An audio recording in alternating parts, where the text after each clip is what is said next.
4 perbedaan mendasar orang suku Jawa dan suku Sunda dari asal-usul hingga ciri khas karakter. Pulau Jawa merupakan pusat peradaban di Indonesia.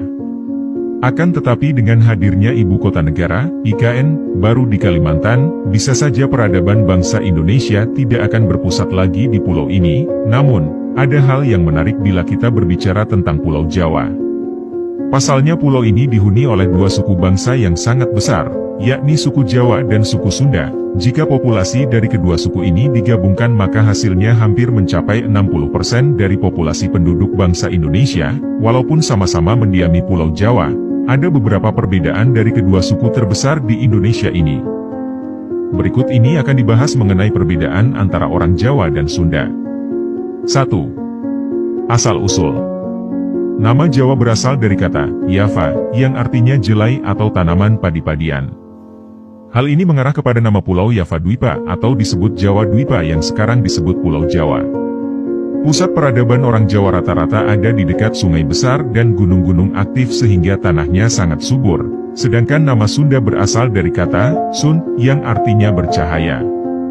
Hal ini mengarah kepada karakter kulit orang Sunda itu sendiri yang lebih putih ketimbang pendatang dari Kola India maupun tetangga mereka yakni orang Jawa. Hal ini dikarenakan pusat peradaban orang Sunda ada di dataran tinggi dan orang-orang Sunda umumnya memiliki kulit yang lebih terang.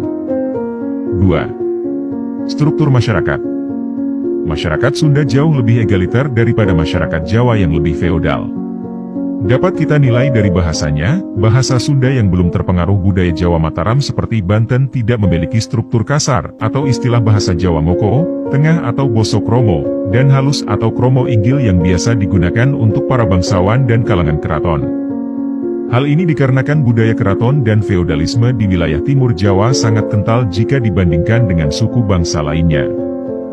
3. Karakter positif. Orang Jawa terkenal pekerja keras, ambisius, dan cukup serius.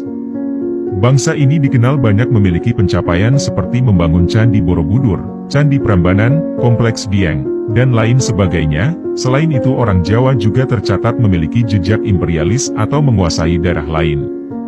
Ini bisa dilihat dari penaklukan kerajaan-kerajaan lain oleh 2 kerajaan besar di Jawa, yaitu Kerajaan Singasari dan Majapahit. Orang Jawa juga terkenal mau hidup susah atau berani tirakat atau prihatin dan gemar merantau, sedangkan orang Sunda terkenal lebih santai dan humoris walau tidak sebanyak orang Jawa. Orang Sunda sangat terkenal di bidang entertainment, tentunya ini bukan hanya dikarenakan tampang mereka yang rupawan, namun juga humor mereka yang mengena ke semua kalangan.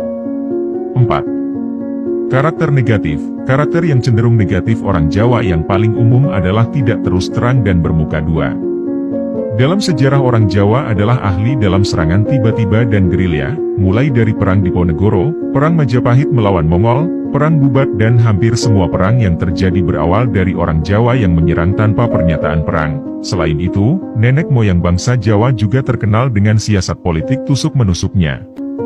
Hal itu dapat kita lihat dalam sejarah bahwa orang Jawa sering berperang dengan sesamanya dikenal sebagai bangsa yang ekspansionis. Sedangkan stereotip negatif orang Sunda yang paling umum adalah malas, kurang ambisius, dan hanya mengandalkan wajah. Dalam sejarah kerajaan-kerajaan Sunda tidak begitu ekspansionis bahkan walaupun ada wilayahnya yang dicaplok oleh orang Jawa. Stereotip mereka yang kurang ambisius ini mungkin lahir dari genggaman banyak orang Sunda untuk merantau karena menganggap tanah Pasundan sendiri sudah sangat mencukupi untuk mereka. Ditambah lagi kondisi tanah Pasundan yang jarang perang antar kadipaten. Itulah beberapa perbedaan orang Jawa dan orang Sunda. Artikel ini tidak ada maksud untuk meninggikan atau merendahkan salah satu suku dari kedua suku bangsa yang besar ini. Ini merupakan analisis karakter sebuah suku bangsa dari salah satu sisi sejarah kedua suku tersebut. Namun manusia tetaplah memiliki sisi baik dan sisi kekurangan, kini seiring perkembangan zaman dan dipengaruhi oleh berbagai aspek, sosial, politik, agama dan kemajuan, suku Jawa ataupun suku Sunda sekarang sudah menjadi satu bangsa Indonesia bersama dengan suku-suku lainnya.